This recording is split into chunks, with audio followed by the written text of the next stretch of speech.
हाँ तो बच्चों अब आते हैं अपन किन पर, शॉर्ट आंसर्स पर, जो होते हैं कितने नंबर वाले, 4 नंबर वाले। ठीक है। अब हम इनके बच्चों कुछ इंपॉर्टेंट ही पढ़ेंगे, ऐसा कुछ फ़ायदा नहीं है ज़्यादा पढ़ने में। ठीक है। अब हमारा एक क्वेश्चन है पहला, और का पार्ट जो है ये वाला आपको दिख रहा होगा, मैं हाईलाइट करके दिखा देता हूँ, देखो। अरे यार हाईलाइट करो, ये वाला।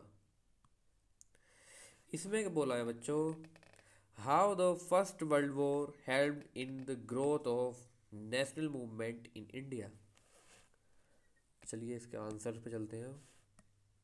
कि ये कह रहा है बच्चों कि वर्ल्ड वॉर फर्स्ट ने कैसे हेल्प किया था अपने इंडिया के नेशनल मूवमेंट को ग्रोथ होने में। ठीक है।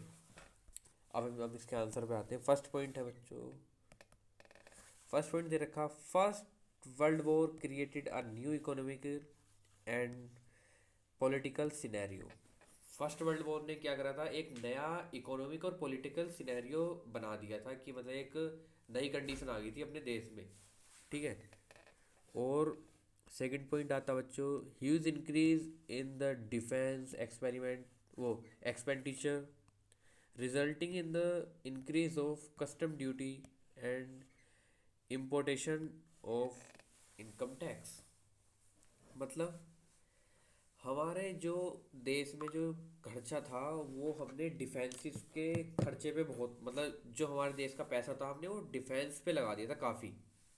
जिसके बदले में क्या हुआ, बहुत कस्टम ड्यूटीज इंक्रीज हो गई और इनकम टैक्स, हमारा इनकम पे टैक्स जाने लगा। किसकी वजह से, क्योंकि हमने सारा पैसा किस पे लगा दिया, डिफेंस पे, आर्मी पे, मिलिट्री पे, इन सब चीज़ों पे।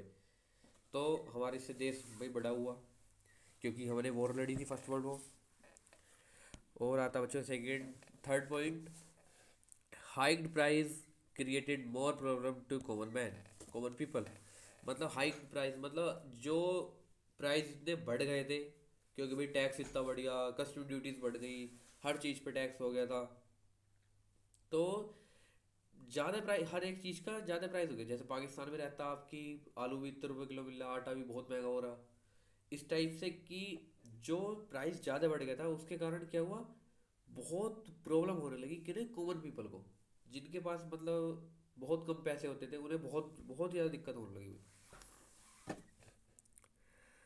फोर्थ पॉइंट आता, हाँ, एक दो तीन चार, हाँ फोर्थ है, force recruitment in the rural areas caused wide spread anger.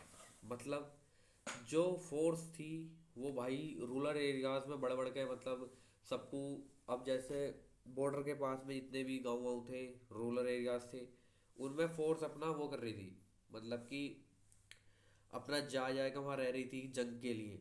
बहुत दिक्कत हो रही थी, क्योंकि हर हर एरियाज में तो पुलिस और फोर्स बढ़ गई थी, तो सबको क्या हो रही थी, बहुत ज़्यादा दिक्कत हो रही थी। तो इस चक्कर में भी हम ज़्यादा एंगर इशू हो रहे थे सब जने को। तो इसमें तो बच्चे ये मैं एक मिनट ओवरव्यू दे देता हूँ इस क्वेश्चन का। ये क्वेश्चन बस ये कह रहा है बच्चों कि फर्स्ट वर्ल्ड वॉर के टाइम पे एक पॉलिटिकल और एक इकोनॉमिक नया सिनेरियो बन गया था, और प्राइस हाई हो गए थे काफ़ी ज़्यादा। क्यों, क्योंकि हमने सारा खर्चा अपना डिफेंस पे कर दिया था। तो इसके चक्कर में गवर्नमेंट को कस्टम ड्यूटीज़ और इनकम टैक्स बढ़ाना पड़ा। हाई प्राइस के चक्कर में ज़्यादा, बहुत आम जनता को प्रॉब्लम होने लगी, कॉमन पीपल्स को। क्यों, क्योंकि भाई सब, क्यों किसी भी चीज़ को अफोर्ड नहीं कर पा रहे थे। और फोर्स रिक्रूटमेंट तो चल रहा था रूरल एरियाज में, जिसके कारण से क्या हो रहा था, बहुत ही ज़्यादा एंगर इश्यूज हो रहे थे सभी को। अब आता है बच्चों सेकंड क्वेश्चन में, मॉडल पेपर में बता देता हूँ कहाँ पर है। ये है, what steps can be taken to control soil erosion in hilly areas. हम कौन कौन से स्टेप हैं सॉइल इरोजन को रोकने के लिए। ये क्वेश्चन गलत हो गया, क्वेश्चन तो मैंने तुम्हें पढ़ के बता दिया, देखो पीछे से, कि कौन कौन से फैक्टर्स हैं कि जिससे हम सोइल इरोजन को रोक सकते हैं, कहाँ पर, हिली एरियाज पर। तो बच्चों को आंसर स्टार्ट करते हैं। The main techniques that can be used are, मतलब जो टेक्निक्स हम यूज़ करते हैं बच्चों, 3 टेक्निक्स होती हैं किसी भी सोइल इरोजन को रोकने के लिए। कहाँ पर, माउंटेन्स पर। एक फर्स्ट होती contour contour plugging. Contour plugging मतलब ये होती है बच्चों, जो हमारी एक माउंटेन है ये, ठीक है, माउंटेन दिख रहा है बच्चों तुम्हें? ऐसे बताता हूँ, ये माउंटेन है। माउंटेन की जो एजेस होती है, जो ये वाली एज दिख रही है आपको, ये वाली, इस एज पे हम क्रॉपिंग कर देते हैं। तो जिससे क्या होता, जो ऊपर से पानी आता, पानी आएगा, जैसे बारिश पड़ी यहाँ पे है ना, अब जो पानी जो गिरेगा, तो वो इस एज के थ्रू होके बहुत स्लो डाउन हो जाएगा, जिससे क्या नहीं होनेगा, सोइल इरोजन नहीं होनेगा। इस क्योंकि इस फसल ने, जो भी फसल थी यहाँ पे एक एज पे हुई हुई, उसने पानी के फ्लो को कम कर दिया, तो क्या हुआ, बढ़िया हो गया सब चीज़। अब कोई टेंशन वाली बात नहीं रही।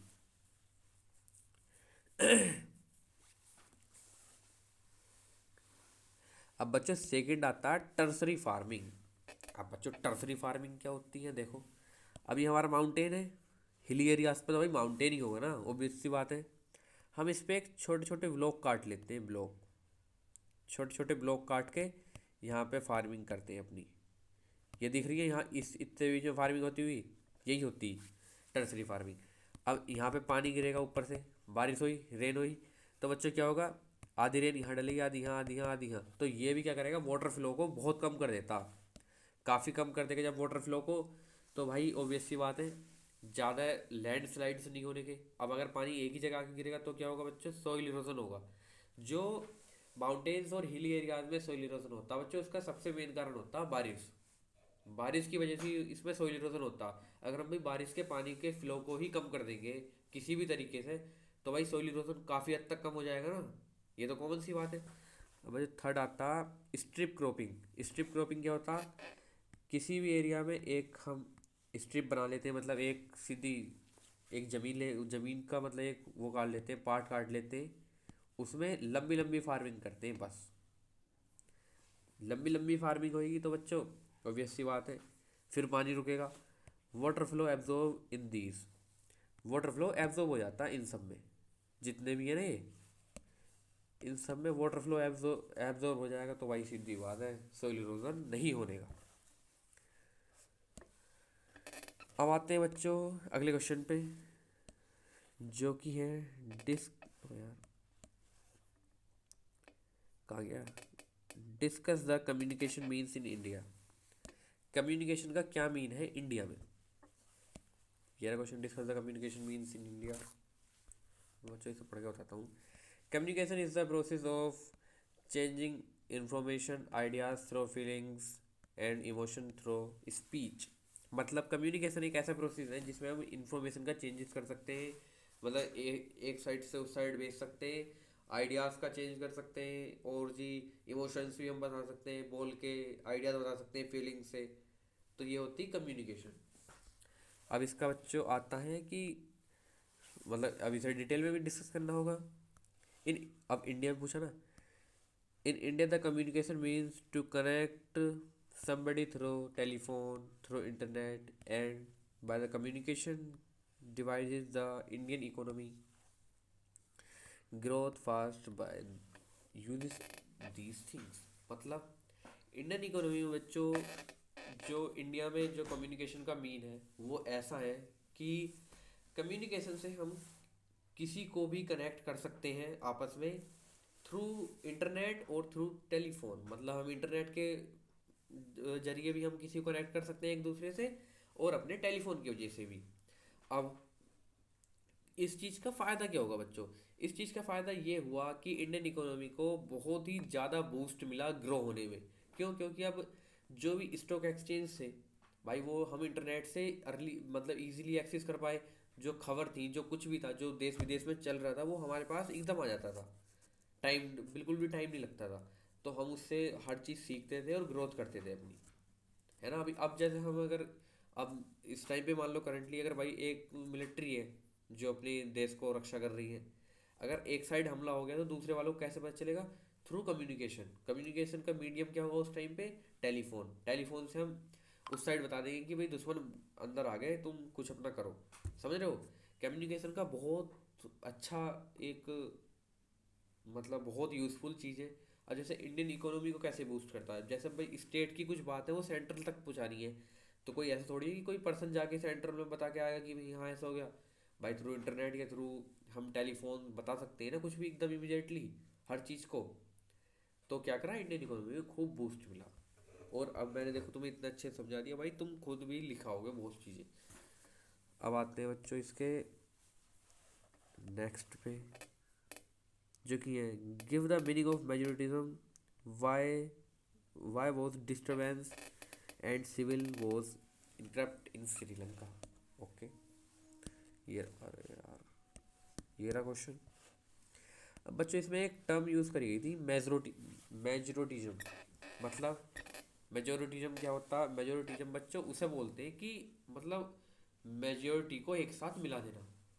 एक नाम में भी आ रहा मेजोरिटिज्म, ठीक है। अब हम इसे पढ़ के बताते हैं बच्चों मेजोरिटिज्म। अब देखो, अच्छा अब यूपी बोर्ड में हम नोटबुक को लिखते कैसे हैं?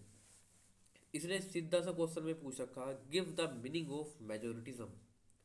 अब हमें एक की पॉइंट मिल गया। ये क्या है बच्चों? की पॉइंट। की पॉइंट ही तो है कि हम इसके आसपास ही हम अपने आंसर को घुमाएंगे, ठीक है। अब हमने डाल दिया मेजोरिटिज्म, एक हेडिंग मिल गया, एक लाइन भी भर गई। अब अगली लाइन पे से हमने चालू कर दिया आंसर लिखना। It means that the a majority community should be able to rule a country in which even way to it want। मतलब एक ऐसी, मतलब ये इस चीज़ को दर्शाता है कि जो मेजोरिटी कम्युनिटी होती है ना किसी भी कंट्री की, वो रूल करती है जैसा वो चाहती है। मतलब जो वो चाहेंगे, जो मेजोरिटी चाहेगी कंट्री में वही होता है, उसे बोलते हैं मेजोरिटिज्म। मतलब जैसे श्रीलंका में हुआ था सेनाली और उनके बीच में, मैं नाम भूल गया दूसरों का। तो उन्होंने जिनकी मेजोरिटी थी, जो जो ज़्यादा थे, जो मेजर थे, मतलब खूब ज़्यादा थे, भाई सिक्का किनका चले करता था, उनका चलता था। तो मेजोरिटिज्म में क्या बताया गया है कि जो ज़्यादा होते हैं, जिनकी कम्युनिटी मेजर होती है, भाई वो should be able to rule a country in which even way it want.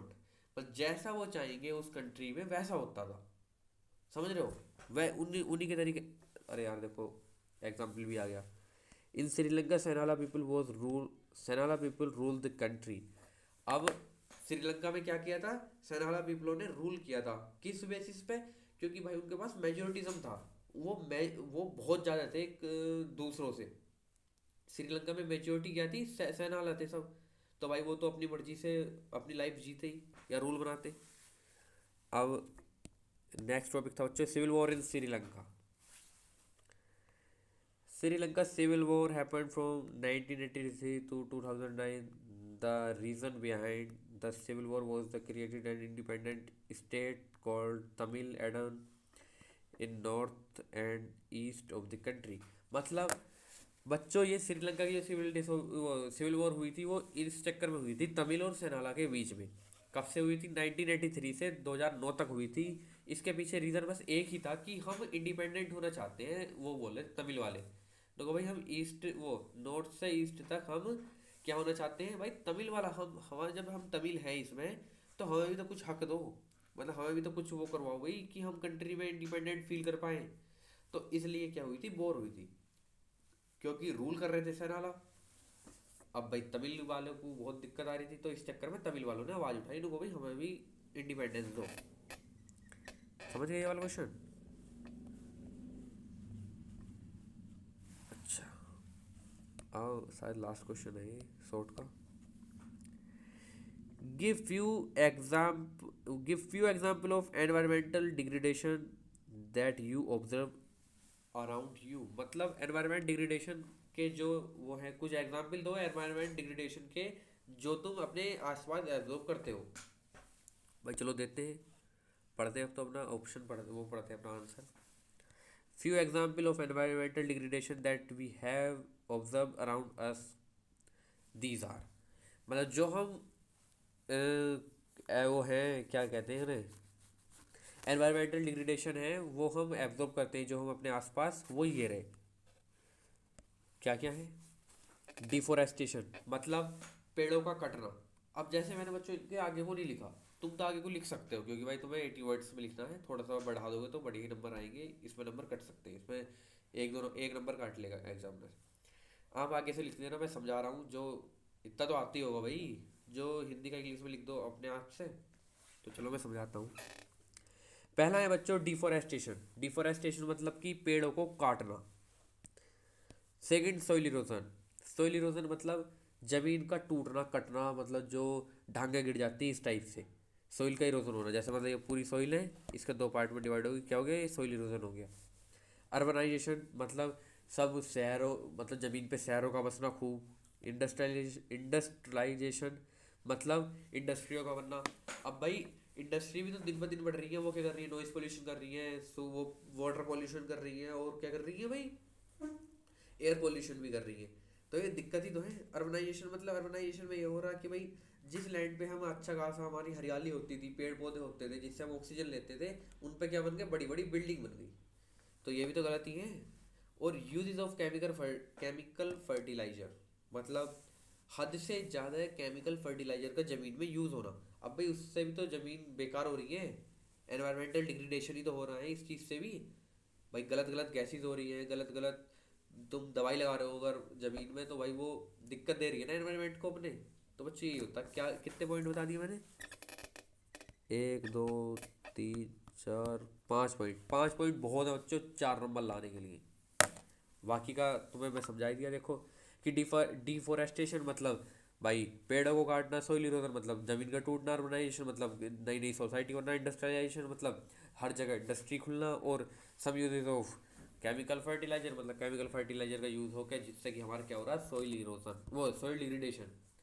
अब बच्चों लॉन्ग आंसर पढ़ते हैं हम। चलो